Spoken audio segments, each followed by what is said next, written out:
Welcome students in this English subjects lecture. Today we are going to learn 1.3 lesson, The Call of the Soil, A Saint of Rice by Venkateswaran Iyer. On page number 25, some icebreakers are given here.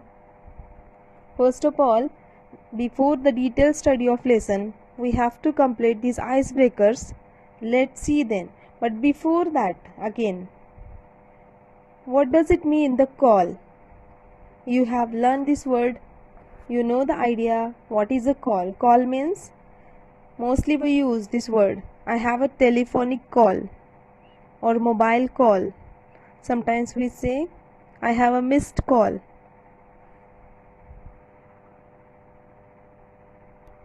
And soil means what? Soil is a land. We say it is motherland or mother earth or ground. So what is the meaning of this heading? मातीची साद and तांदळाचा सुगंध. Thus a saint of rice. Saint means सुगंध. Of rice means तांदळाचा सुगंध. This lesson is very interesting and actually this is the real life experience of a narrator. In this lesson, narrator is narrating his own experience of farming. He is well versed person. म्हणजेच जे हे writer आहेत व्यंकटेश्वरन अय्यर, अतिशय interesting lesson आहे. याच्यामध्ये एक highly IT professional असणारे person जे स्वतःचा जॉब क्विट करतात आणि कोणत्या फील्डमध्ये उतरतात तर फार्मर्स और फार्मिंग ॲक्टिव्हिटीजमध्ये ते उतरतात. So see the first activity on page number 25, that is, discuss the following question with your partner and complete the following sentences. One is done for you. Here are 5 sentences A, B, C, D and E. You have to solve or complete the sentences by giving your own answers, and you can discuss with your friends about it. So what is the first sentence? All activities are related to farm or fields.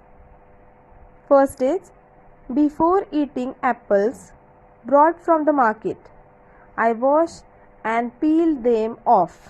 Why?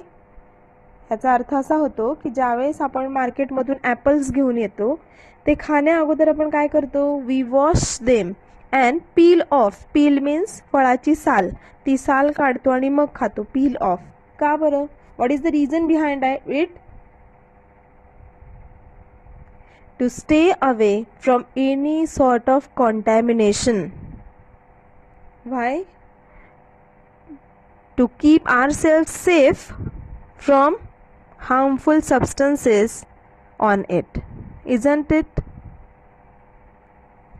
Why we clean and peel off the fruit? To stay away from any sort of contamination. Now here I have written answers also. You can write in your book afterwards. Now B activity, B number.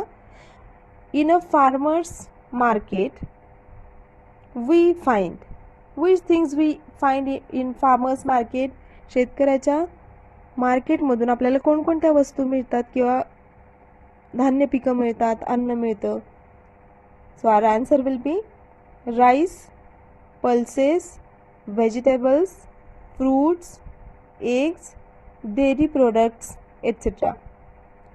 From market we buy these kinds of things.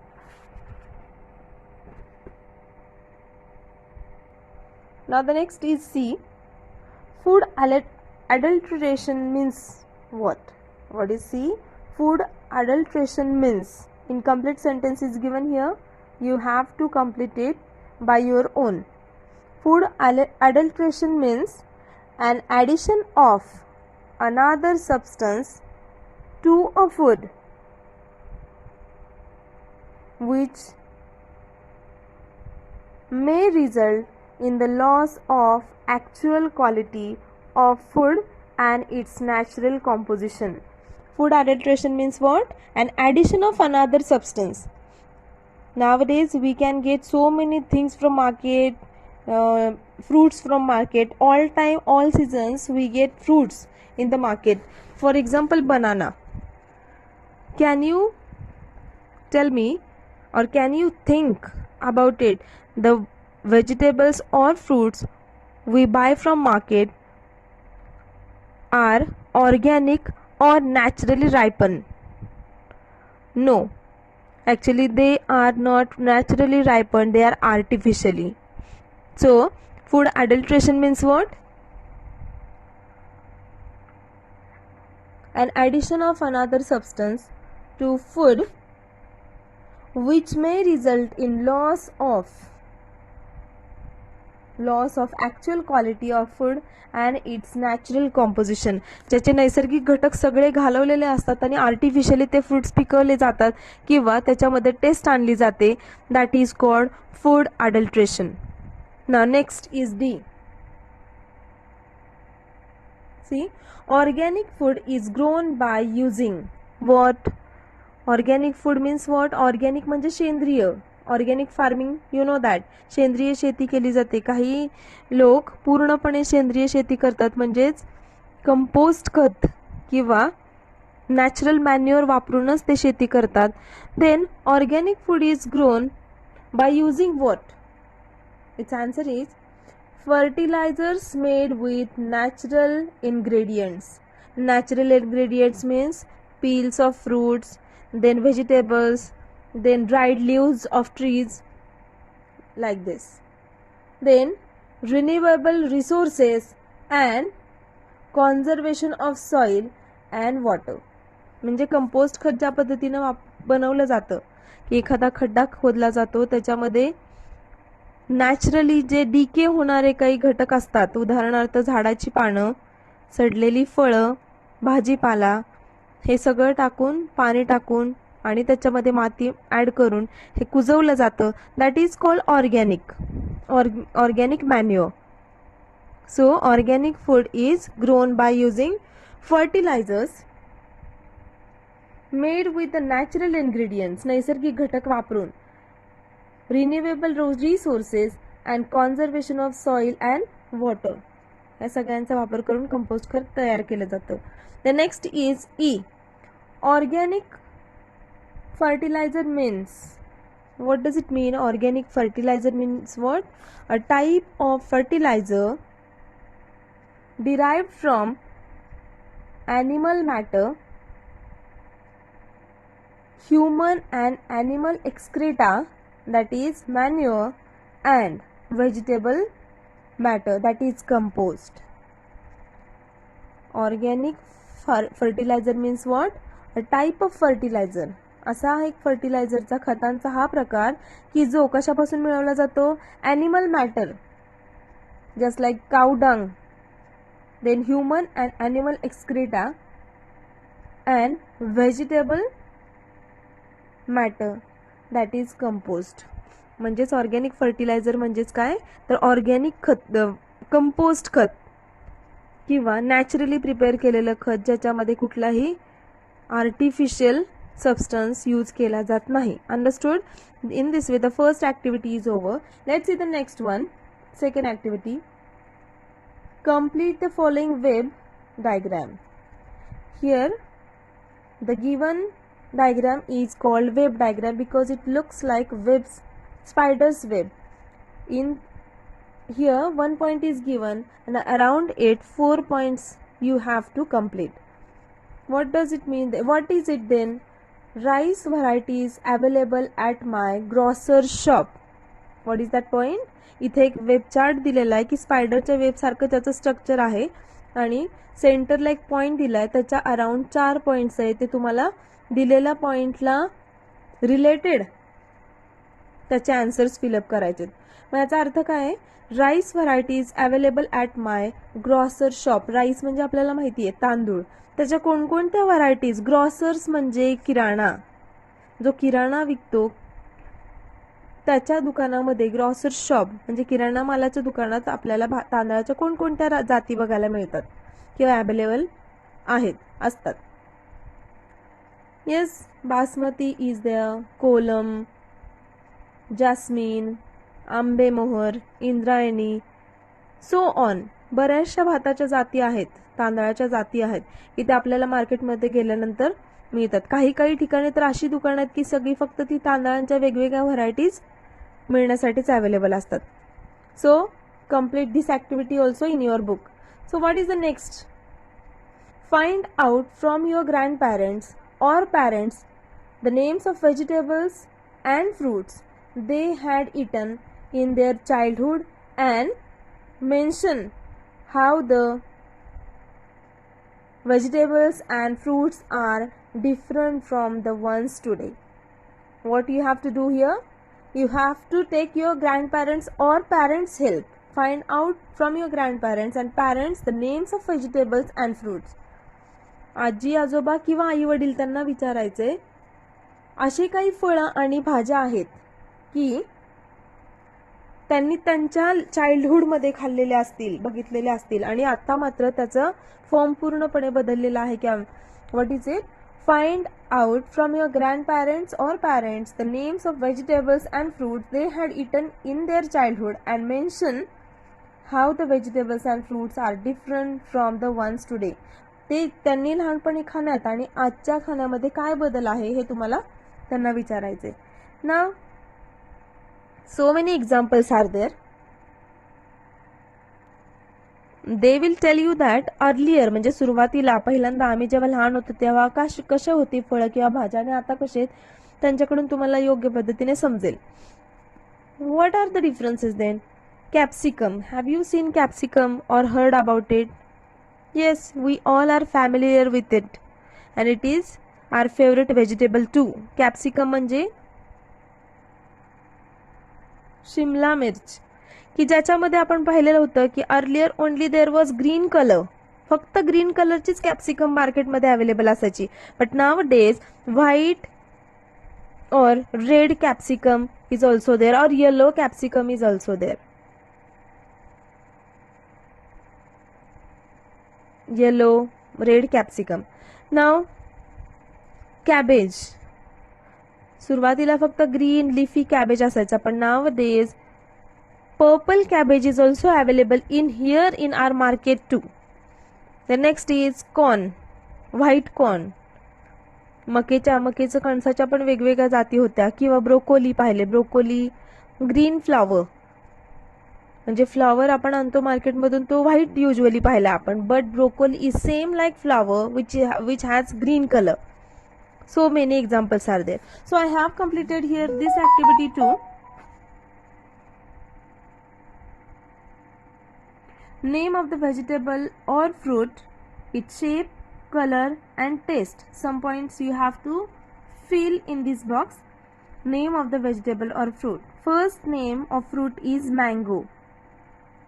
Its shape is oblong. Oblong means its shape is oval shape. It's not completely round. Then color of mango is usually green and when it ripe it looks yellow or orange. Now taste. How its taste is sweet. But here in this taste column we can add 2 points, that is earlier and nowadays. Earlier the mangoes were naturally ripened. Ripen म्हणजे पिकलेले असायचे किंवा पिकवले गेलेले नैसर्गिकरित्या पिकायचे. But nowadays artificially ripened mangoes are there in our market. Or next is cauliflower. Next example is cauliflower की जो फ्लावरचा shape कसा आहे राऊंड, कलर इज व्हाईट. आपण मार्केटमधून जो फ्लावर आणतो त्याचा युजली शेप राऊंड शेपमध्ये असतो आणि त्यानंतर त्याचा जो कलर आहे दॅट इज व्हाईट. पण ह्याचा डिफरन्स टेस्टमध्ये जर पाहिला आपण तर टेस्टमध्ये अर्लियर कसा होता, सुरुवातीला द फ्लावर और cauliflower mostly available in winter and was very tasty. सुरुवातीला जर विचारलं आपल्या आजी आजोबांना किंवा आई वडिलांना तर ते सांगतील की yes cauliflower was very tasty that time but now days we get it through out the the. पण आज मात्र फक्त थंडीतच नाही आपल्याला कॉलीफ्लावर, तेव्हा फक्त थंडीत मिळायचा आज मात्र through out the year means whole year, संपूर्ण वर्षभरात आपल्याला फ्लॉवर मिळतो. And the taste is definitely worse than those available in winter. Nowadays it's taste is worse not bad. बॅडच्याही पुढची एक स्टेप आहे की वर्स्ट आहे, त्याचा उग्रवास आणि त्याची टेस्ट लेस. ॲक्च्युली अजिबात सुरुवातीसारखी नाही असं ते सांगतील. And the third example is apple. So many examples are there. Here only I have filled 3. Third is apple. Its color is red. Its shape is round, and green color apple is also there. But nowadays is hybrid apple. Hybrid आहे त्यापेक्षा जास्त प्रमाणात मिळवायच्या प्रयत्नामध्ये त्याची taste बदललेली आहे आणि त्याच्यामधले कदाचित न्यूट्रिशनचं प्रमाणही बदललेलं असणार आहे. यूज टू अर्लियर त्यात तो कसा असायचा आणि आता कसं आहे. Use to grow in natural environment म्हणजे सुरुवातीला हे ॲपल्स नैसर्गिकरित्या वाढवले जायचे. And was safely given to sick people. आजारी लोकांना पण ते व्यवस्थितपणे दिले जायचे. रोज we know that one saying is there, an apple a day keep doctor away. But now it is not safe at all. Now one pay more to buy organic varieties which are supposed to be pesticides free and so good for health. म्हणजे आज जर आपण मार्केटमधून Apple आणायला गेलो तर त्याची किंमतही जास्त मोजावी लागते आणि ते सेफ आहेत की नाही हे आपल्याला माहिती नाही. So this is the difference, this is the change between these two generations or earlier आणि अँड नाव. आजी आजोबांच्या काळामध्ये किंवा आई वडिलांना जे काही फळं किंवा भाज्या मिळत होत्या त्याच्या तुलनेत आज मात्र they are not safe at all. Now the next point is last one. You might have learned about organic farming. तुम्ही ऑर्गॅनिक फार्मिंग म्हणजे सेंद्रिय शेतीबद्दल ऐकलं असेल. Make groups and discuss the difference between conventional farming and organic farming and write it down. What is the last question? की तुम्ही organic सेंद्रिय शेतीबद्दल ऐकलं असेल तर तुमच्या मित्राबरोबर डिस्कस करा. Discuss the difference between. कशामधला डिफरन्स आपल्याला शोधायचा आहे. The difference between organic farming conventional means traditional means पारंपरिक पद्धतीने केलेली शेती. कन्व्हेन्शनल म्हणजे पिढ्यानुपिढ्यात जी पद्धत आहे शेती करण्याची ती म्हणजेच पारंपरिक पद्धत. अँड ऑर्गॅनिक फार्मिंग मीन्स सेंद्रिय शेती की ज्याच्यामध्ये आपण अर्लियरच्या क्वेश्चनमध्ये पाहिलं. सेंद्रिय ऑर्गॅनिक म्हणजे सेंद्रिय आणि सेंद्रिय शेतीमध्ये काय फर्टिलायझर्स वापरले जातात ते कसले असतात. नैसर्गिकरित्या डीके होणारे घटक वापरून सेंद्रिय शेती केली जाते. So conventional farming, some points I have completed here. Conventional farming is chemical fertilizers. Nowadays also so many people use high amount of fertilizers, chemicals in their fields. But in organic farming, natural or organic fertilizers are used. Naturally, they do the farming. Now, conventional farming in that second point is chemical pesticides. The farmers use pesticides to kill the insects or harmful creatures. They use chemical pesticides. But in organic farming, natural or organic pesticides they use. Now the next third one is hybrid or harms health and environment. म्हणजे आता जे conventional farming आहे पारंपरिक पद्धतीने केले जाणारे शेतामध्ये हायब्रीडचं प्रमाण जास्त आहे, ज्याची ब्रीड ज्यातून जास्त येईल आणि ते काय आहे harmful, really harmful for health and also for environment. And in organic farming traditional seeds used.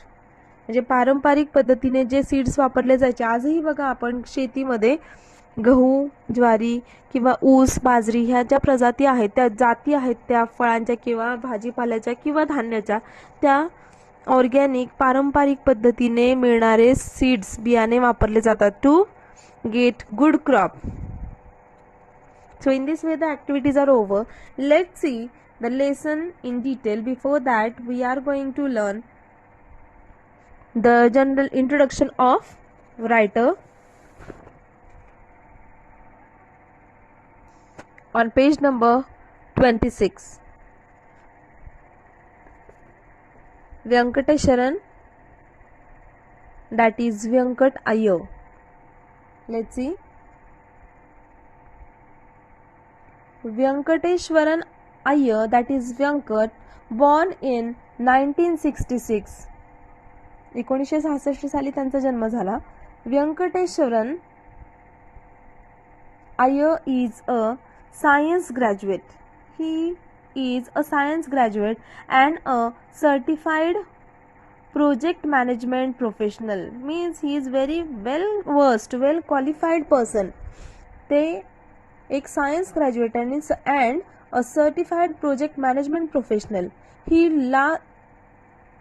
last worked with IBM in Mumbai as a project manager for software implementation. म्हणजे आय टी सेक्टरमध्ये काम करणारे हे well versed, अतिशय सुशिक्षित आणि हुशार असे तज्ज्ञ व्यक्तिमत्व ज्यांनी लास्ट वर्क कुठे केलेले तर IBM in Mumbai, industrial business machine, that is computer company, I T सेक्टरमध्ये त्यांनी काम केलेलं आहे. After 17 years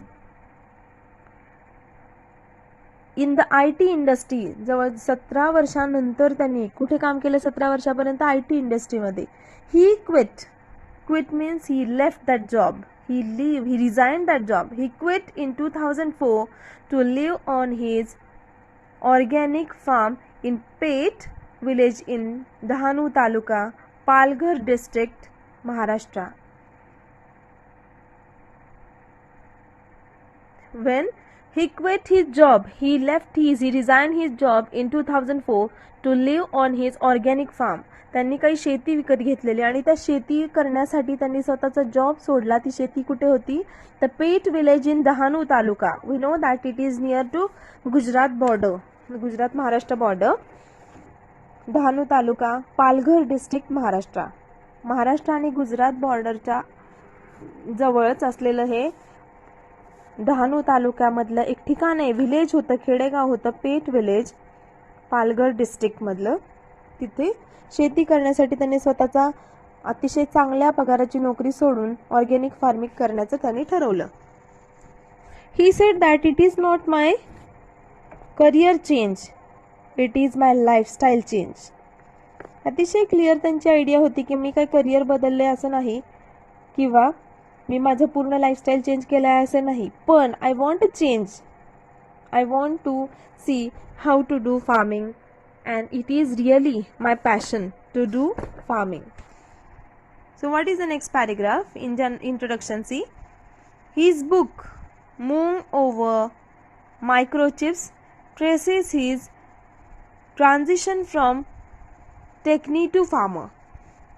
He has written one book and the book's heading was Moon Over Microchips, because microchips means he worked in IT sector, and after 17 years he decided to leave that job for farming, for his own farm. Over a period of 15 to 17 years, it was not a career change but a lifestyle change. I said earlier also that he always say that it is not my career change, it was not a career change but a lifestyle change I was looking for, and he was looking for that, means he expected that kind of lifestyle, like he wanted to live like a farmer. He says about his decisions to shift to the quieter environment of a village. He insisted on practicing organic farming from the outset. Insist म्हणजे आग्रह धरणे, त्यांचा एकच आग्रह होता की organic farming करायचे, organic सेंद्रिय शेती करणे. He was resolute in spite of numerous challenges which he faced. He face so many challenges after the transition. एका क्षेत्रातून दुसऱ्या क्षेत्रात उतरल्यानंतर so many challenges, obstacles, problems he faced in his life. Today not only does he deliver lectures on organic farming but also has joined hands with organic farmers and NGOs working in the organic field to propagate organic farming to ensure that the land at least is not ravaged while they try to make a living out for agriculture. What he is doing nowadays, he is not only delivering lectures or he is not only doing the farming activities.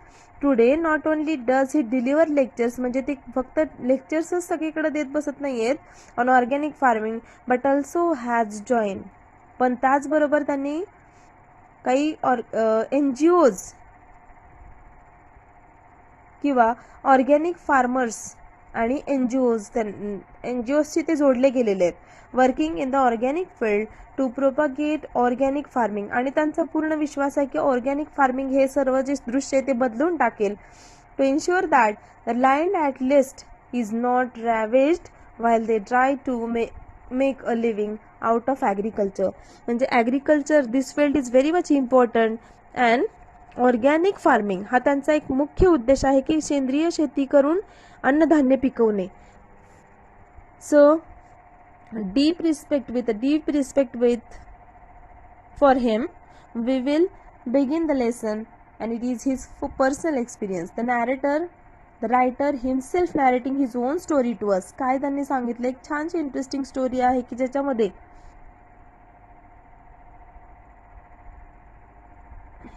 दोन crops आपल्याला बघायला मिळतील. So let's begin the lesson. The call of the soil, a scent of rice. मातीची साध आणि तांदळाचा सुगंध. आणि त्यांचं जे पहिलं पीक आहे, इथं त्या ठिकाणी या लेसनमध्ये आपल्याला दोन त्यांनी घेतलेली पिकं शेतामध्ये बघायला मिळतील. First crop and the second crop. The second crop is rice. Let's learn in detail. The first crop. It was April 2004. I stood in the middle of the lush green field of moong, green gram, and looked around me.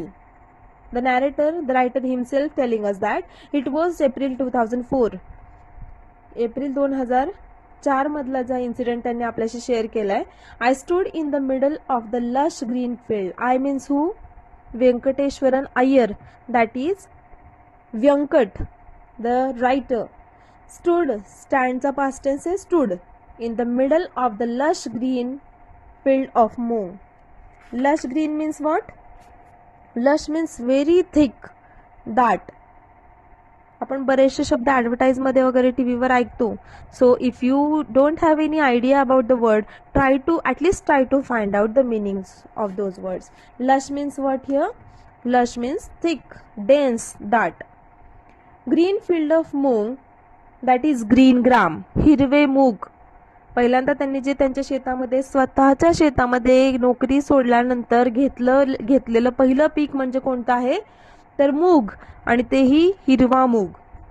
And looked around me and he was standing there in the farm and he was just examining, checking. he was seeing his farm. It was just before sunrise and the sky was turning a bright orange. It was the time of early in the morning. It was just before sunrise. We know that sunrise and sunset. Sun rises in the east and sun sets at the west. So, in the morning, it was just before sunrise. अगदीच पहाटेच्या वेळेस सकाळी सूर्य जेव्हा उगवतो त्यावेळेस writer फील्डमध्ये गेलेले होते, त्यांच्या शेतामध्ये उभे होते. And the sky was turning a bright orange. And you observed, each and every student have observed the color of sky in the morning or early period of the morning, that is called dawn, DAWN. पहाटेची वेळ, dawn, DAWN. The ground was damp and the leaves were shining with dew. The ground means that field, that शेत जे आहे, that was damp. Damp means quite wet, ओलं होतं ते, थोडंसं आतून जमीन ओली होती. अँड द लीव्स वर shining with due. The leaves, LEAVES, leaves means झाडाची पानं. त्या मुगाच्या शेतामध्ये रायटर उभे होते अतिशय दाट होतं ते सगळं शेत आणि त्याची जी काही हिरवीगार पानं होती त्याच्यावर shining with due means dew drop means दवबिंदू. पहाटेच्या वेळी ते रायटर आपलं शेत ऑब्झर्व करायला शेतामध्ये गेलेले होते आणि दवबिंदू त्या झाडांच्या पानावरती होते, मुगाच्या पानांवरती. अँड दोज ड्यू ड्रॉप्स वर शायनिंग, द लीव्स वर shining. My bare feet were muddy as I walked around gingerly inspecting the plants. Here, my bare feet. Bare means अनवाणी. पायात त्यांनी कोणते शूज किंवा चप्पल्स घातलेले नव्हते. Bare feet. Foot, 1 foot, एक पाय. Feet means 2. वर मडी. मडी मीन्स मड म्हणजे चिखल. चिखलाने माखलेले होते पायाला त्यांच्या सगळं चिखल, कारण दवबिंदू होते त्या शेतावरती पसरलेले त्या पानांवरती आणि आतमध्ये जमीन थोडीशी ओलसरी होती. As I walked around gingerly.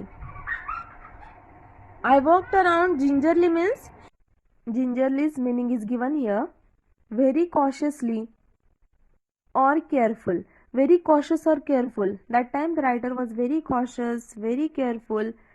He walked around and inspecting the plants. He was inspecting, checking, looking at the plants. की जी मुगाची शेत आहे, हिरवा मूग त्यांनी शेतात लावला होता, ते फिरत असताना, ते बघत असताना ते इन्स्पेक्ट करत होते, व्यवस्थित बघत होते. Now see the second paragraph. Around me वर rows of chiku trees and below a dense foliage of moong. Around me means that where there was the writer stood, की ज्या ठिकाणी रायटर उभे होते त्यांच्या आजूबाजूला, where rows of chikoos, rows means lines of चिकू trees, चिकूची काही झाडांच्या लाईन्स होत्या, and below a dense foliage of moong. Foliage means the leaves of a tree or a plant. झाडाची पानं अतिशय दाट अशी उगवलेली ती. Dense means thick. परत एकदा, डेन्स म्हणजे दाट. The leaves of a tree or a plant. Foliage of moong. त्या मुगाच्या शेतामध्ये उभे होते. अतिशय ती जास्त काही वाढत नाही झाडं, ती ॲटलिस्ट 2 feet पर्यंत उगवतात आणि त्यामध्ये ते उभे असताना त्या झाडाची दाट पानांमध्ये ते उभे होते. At that point I could not have asked for anything more. That time the writer was very much pleased to see his farm. शेत बघून त्यांना खूप आनंद झालेला होता, कारण पहिल्यांदाच त्यांनी पहिलं पीक घेतलं होतं, ते म्हणजे मुगाचं पीक घेतलेलं होतं आणि ते आलंही खूप चांगलं होतं. The moong plants not more than 2 feet tall. मुगाची प्लांट्स जास्त शक्यतो 2 फुटाच्या वरती वाढलेत नाहीत किंवा ते वाढलेले नव्हते. Had green pods hanging out. Pods means what? Pods means a long thin case filled with seeds. की अशी काही शेंगा ज्याला म्हणतो आपण, पॉड्स म्हणजे शेंगा, की केस असते, कवर असतं कोटिंग आणि त्याच्यामध्ये छोटे छोटे सीड्स असतात. 2 feet tall, had green pods hanging out. की त्याला ग्रीन शेंगांचे झुपके आलेले होते. The pods were not eight ripe. The pods were not eight ripe. Ripe म्हणजे ते परिपक्व झालेले नव्हते किंवा हार्वेस्टिंग पर्यंत ते आले नव्हते. And there was a light fuzz growing on them. Fuzz means hair like structure. म्हणजे त्या शेंगांवर बघितलं असेल तर बारीक बारीक केस असतात, तसं ते स्ट्रक्चर होतं आणि हलकीशी त्याच्यावरती ते केस होते, म्हणजे त्या पॉड्स वरती, शेंगांवरती. And there was a light fuzz growing on them. त्याच्यावरती ते बारीकसं लव ज्याला म्हणू आपण ते होतं. There was still some time before the harvest. I felt exhilarated. That time it will take, according to the writer, it will take little time to harvest. म्हणजे त्यासाठी काही काळ दिला जाणार होता, ते अजून कापणीला आलेलं नव्हतं किंवा काढणीला आलेलं नव्हतं, अजून त्याला खूप वेळ लागणार होता. मी that time I felt exhilarated. Exhilarated means extremely happy. The writer was very happy to see his field, to see the green Gram's farm. Now see the third paragraph on the same page, page number 26. I stood watching the sun rise above the towering trees across the fence and slowly made my way back to the house. I means the writer stood watching the sunrise. आणि त्या शेतामध्येच मंत्रमुग्ध होऊन ते writer sunrise बघत होते, सूर्य उगवतोय त्या दिशेला बघत होते. The towering trees across the fence. त्या उंचच्या उंच वाढलेल्या झाडांच्या मागून जसा सूर्य उगवत होता ते बघण्यात रायटर मग्न होते. The fence means what? कुंपण वुडन और metal wired fence is there. म्हणजे लाकडी कुंपण जसं असतं तसं त्या कुंपणाच्या पलीकडून तो सूर्य वरती येताना त्यांनी पाहिला. And slowly made my way back to the house. आणि हळूहळू he started he journey back to his house. परत घरी निघाले. A white structure in the middle of this greenery. Who is the white structure? He himself. स्वतःच्या जे शेतामध्ये पांढऱ्या कपड्यामध्ये उभा असलेलं एक structure in greenery. I could not believe that I was the owner of this land. I could not believe, त्यांचा विश्वासच बसत नव्हता की पहिल्यांदा घेतलेलं पीक आणि मी स्वतः ओनर आहे ह्या शेताचा. अँड दॅट आज I was looking at my first crop. Which was his first crop? Green gram और मूग, ज्याला आपण हिरवा मूग म्हणतो, ते त्यांचं फर्स्ट क्रॉप होतं. Now in this way, in these 3 paragraphs, we have seen that here is the narrator, Venkateswaran Iyer. He is narrating his own experience with us, sharing with us. That is, one day he decided to quit his job. In 2004, he left his job and he turned towards the farming activities. So, he owned a farm. And in that farm, he decided to take first crop, that is green gram. हिरवा मूग त्यांनी शेतामध्ये पेरला. And when he went there, when he saw the green gram grew very well, lush green, thick leaves were there, and also small green pods, shenga. The thick bunch of green grams came there, grow there. That time, the writer exhilarated means extremely happy, and he went back to his house. So tomorrow we will see the remaining part of the lesson. Okay.